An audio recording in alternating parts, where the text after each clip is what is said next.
answer if you don't do an answer, but then the script's got to be pretty good because the tenant's going to have to convey that to you. Okay. So I'm going to go through, and then when you're preparing the tenant for a hearing, you know, you need to kind of go through the script and everything, and again, just reinforce that don't settle for something worse than a loss, because they need to know time frame. Yeah, I'm going to go to the next couple really fast, so we can kind of stay on schedule here, and these cases are less time. So next type is a notice eviction. What the complaint says, oral lease began 6 months ago, month to month, $1,000 rent, identity of the business landlord disclosed, address in the lease, and you can have oral leases. Now, it's not common that oral leases have a lot of weight in them because it was just a chat you're talking about. But it's conceivable that some people could have chatted about a lot of stuff, but that's pretty uncommon.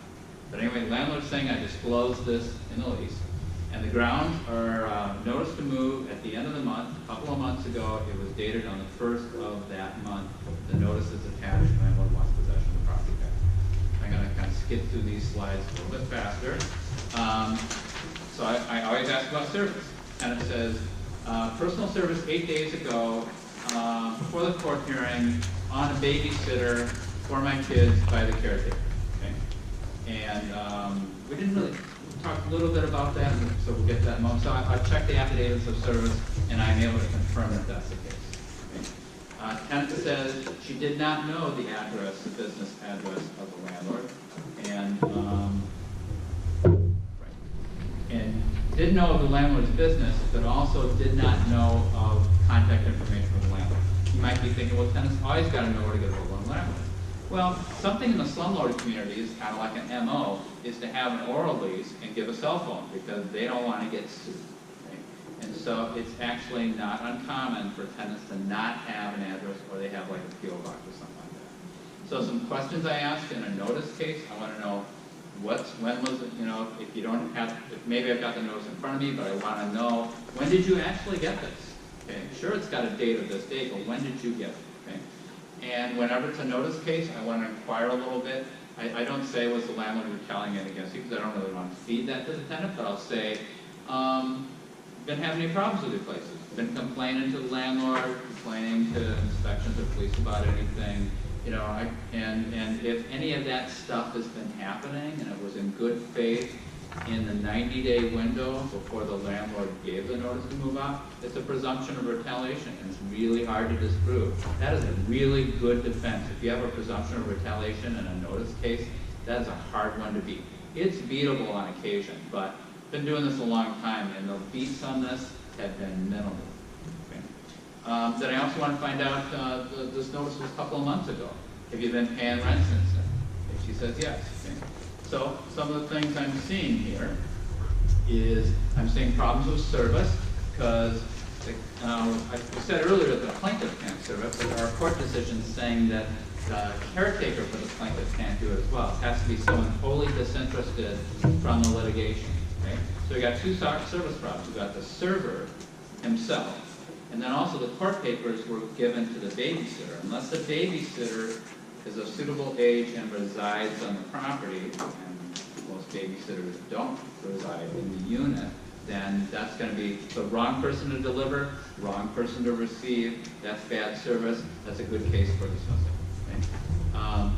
Preconditions that I've seen here, we got a business here, so I want to see if there's a power of authority in the file to allow the person who filed this case to actually represent the business. It looks like we've got problems with the landlord disclosing address information, but we asked the tenant about that, see if that's there. The landlord's got a business name, and whenever I see a business name, I want to see if they're registered with the Secretary of State. Now, not all businesses have to be corporations, but they do have to register with the Secretary of State whether they're a corporation or not. And if they're not, that actually provides a defense and a claim for $250. And so if I find out that this business isn't registered with the Secretary of State, that's $250 for my client. I've just knocked the rent arrearage in half. Okay? Now again, that doesn't apply to individual names. Like if it were Larry McDonough landlord, it doesn't apply. If it's LM Properties, because it's not my name, then I do have to have that business registered with the Secretary of State, even if I'm not a corporation.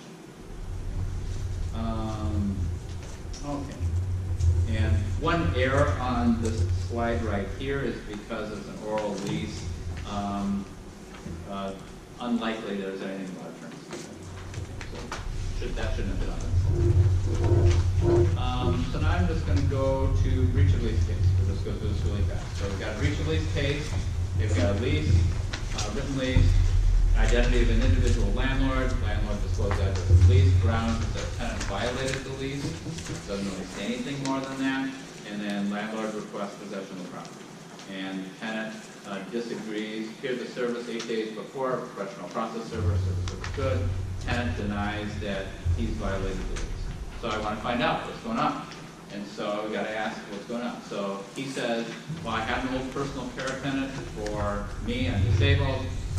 That person was playing music too loud. I fired that person a couple months ago, hired a new one, and I think everything's going good. Okay, we want to look at the lease. We'll look at the lease. It's a handwritten lease that prohibits noise. It doesn't have any provision on evicting people if there is a violation of the lease. It doesn't have anything on attorneys. Okay. So some of the things I'm seeing here is that, one, the lease was not attached, and you have to have that for a breach of lease case. There's a claim that the breach was not material. We've got some loud noise there, but how bad was it? Was it really bad, or the super sensitive neighbor next door? Okay. Landlord has the burden of proving materiality. Okay. There's no right of reentry clause in this lease. Leases, to evict for a breach, you have to have something in the lease that says you can evict for a breach. Okay. It may sound kind of silly, but you have to have it. It's an election of remedies clause in a document. There's no right of reentry clause, no leases have one. But if you've got a handwritten lease, chances are it's not going to be in there.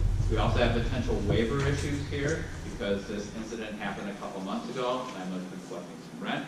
We have some issues of disability reasonable accommodation.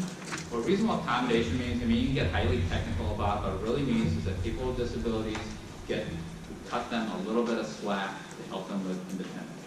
Okay? And where that plays in here is there may have been a breach of this lease, but the tenant has taken proactive activity to essentially cure that problem, and cutting that tenant some slack would basically be saying, okay, if you fix this, you don't get evicted. Landlords have an obligation to reasonably request a disability, so it's not like you're just saying, please do it. Courts can say, you have to do it. Okay? And it's part of federal law, and it's part of state law as well. I've also got, if I were using my answer form here, I'd also use a equitable principle called release and forfeiture. It just allows the courts to say, yeah, maybe a breach occurred, but I'm kind of feeling sorry for this tenant, so I'm going to let him stay. I know I rushed through these last two a little bit, but I think the more common ones are going to be the non-payment of rent ones that you're going to see. Less common are these. I'm happy to talk to you about this stuff anytime, and so send me an email, call me up, and we'll chat. I think that's it.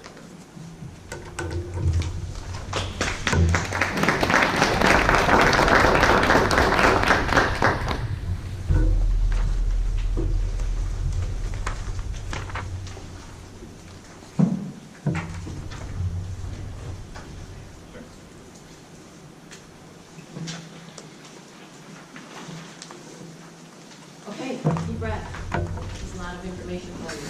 And we're just going to talk about the nitty-gritty stuff about how it's actually going to work when you come to the clinic. You should have gotten a sheet called volunteer information sheet. You might want to pull that one out. So the clinic, as I said, is every Tuesday and Thursday, pretty much through the year. The clinic is in this building, basically right up above us in room 131. It's on the first floor. So it's pretty easy to find. The shift date, the Tuesday, Thursdays in the morning, you get there at 8 and you'll be done by noon. Now, the doors will open at 8 for us and court personnel, correct, Michael? And the clients will start showing up at 8:15. So it's real important that you get there right at 8 so we can get set up and you'll be prepared when the clients come. We say that the clinic will go till noon, but very frequently the calendar gets over a little bit earlier than that. So when there are no further clients waiting, you're free to go. What time does the building security open up? Is it before 8? Michael, what The time doors does are it open? normally open at 7:30. Oh, okay, thanks. Okay, so we could actually get in a little early and be standing at the door. Okay, okay, that's great. Any questions about that? Thanks, Larry. Remember, the primary goal here is that you're giving advice to people before they go in for their initial hearing that day. So you'll have those scripts, you can customize them for that client's use. There'll be resources there, and there'll be SMRLS attorneys around if you need help. But this is primarily advice. If while you're at the clinic, you'll have a laptop that will have that eviction protocol on it that you could just walk through. There'll be printers, so you can print off those scripts. The scripts are in Word documents so that you can customize it if it needs to be, fill in the blanks for the client. So it should be really easy. That eviction defense protocol will be on the laptop that you'll be using, so it's all handy. We'll have some other forms there in case the clients need it, just sort of to have them on hand. You will also have access to a court computer that has access to the client's case history and other cases. It's actually in a different room, which is actually off of the courtroom. So if you're going to use it, which you may well need to, you'll have to go in quietly so that you're not disrupting the court proceedings, but it's right there. So when you come to room 131, when you come in, it's kind of like a lobby area, and that's where the clients will come and wait. They'll check in with the clerks, and they'll wait there. We have 2 conference rooms. The VLN attorneys will be in one. The SMRLS attorneys will be in the other. There's a 3rd conference room, and that's where the emergency assistance people will be. The dispute resolution folks will be in room 70, which is down on the 1st floor, but it's not too far. So people will be kind of moving around. So remember, if somebody comes in and say they haven't paid their rent and they don't have the money, send them over to the emergency assistance people, okay? You may feel like you're doing enough for the client. And one of the things that's an option is you can ask for continuance that day if you think they need more help before they go in. So that's an option. That's part of the scripts that will be there. If you feel like you're attached to this client and you'd like to continue working with them, you can do that. And all you need to do is check if this is if you're a SMRLS person or a VLN person, either check with the VLN person or the SMRLS person, and we'll figure out how to let you do that, okay? If at any time you're interested in taking any other cases, being open to more detailed cases, again, let the coordinator know, we'll get you in touch with the SMRLS or VLN person so we can get you set up to do more if you would like. But the main purpose of the clinic is the advice. Okay? Any questions about that? So how many VLN attorneys will be there at once? So if one person says, this person I need to represent at the hearing, there'll be another attorney to help the people waiting? Well, nobody's representing at the hearing that day. Nobody. It would be, you'd probably ask for continuance and then take over from that. So you'd have more time to prepare. Okay. All right? Right? The defense protocol? Yes. That will be on the laptop as well. Do we have a link to it somewhere that we can review it? Or is it only? We could, I suppose we could make that available beforehand if you'd like. To her question, will there be more than one attorney? Is it just one attorney staffing each shift? The plan is there'll be one SMRLS volunteer and there'll be one VLN volunteer. Okay. At the beginning, we'll have a little extra support just to make sure all you new people are getting up to speed. It's a new clinic for all of us, so I think there'll be more of us around just to make sure. We might have to tweak the process and make sure everybody's getting in and stuff like that. So there will probably be 2 each for a while. Okay? Any other questions about that stuff? Well, just, and I know for VLN for sure, what we want to do at the beginning, and I've spoken with many of you, there's going to be an experienced attorney matched with a brand new attorney, so that you won't be in the room with the client by yourself, looking through this protocol, trying to figure out. Our goal is to match you with somebody until you become comfortable enough with the materials in that setting that you're comfortable doing it by yourself.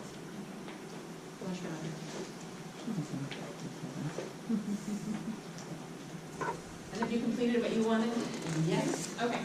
So, the things I would like to cover, well, actually, before I do that, I want to introduce somebody who just walked into the room so that she can say her hello and welcome to you.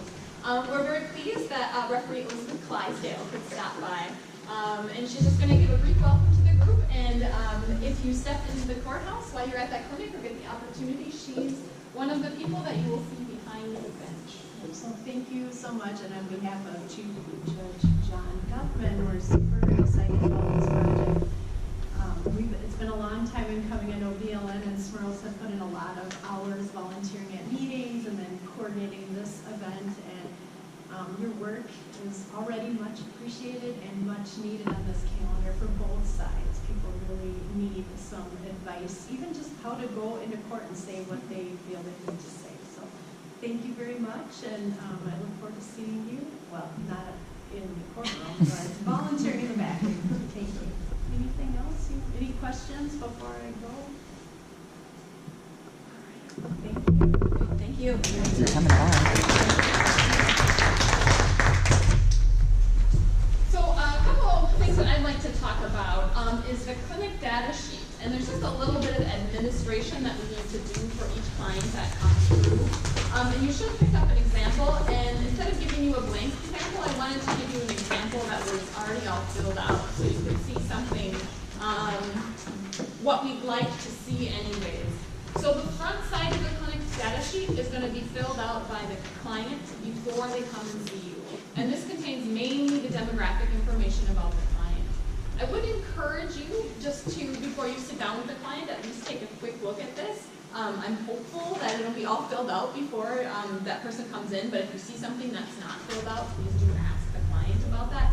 Also, I think it's really good just to get a sense of who that client is, how many children they have, what their income is, that sort of thing.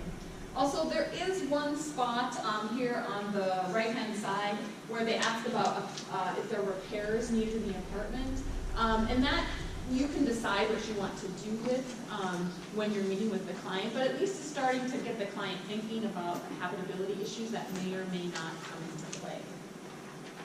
On the back side, however, is where your work is going to come in and be important. A couple different things I want to note on here. At the very top, there's a time. It says the date and then the time.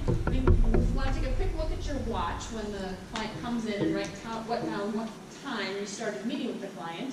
And then as you get down to the bottom of the sheet, right above referrals, it says attorney time with client.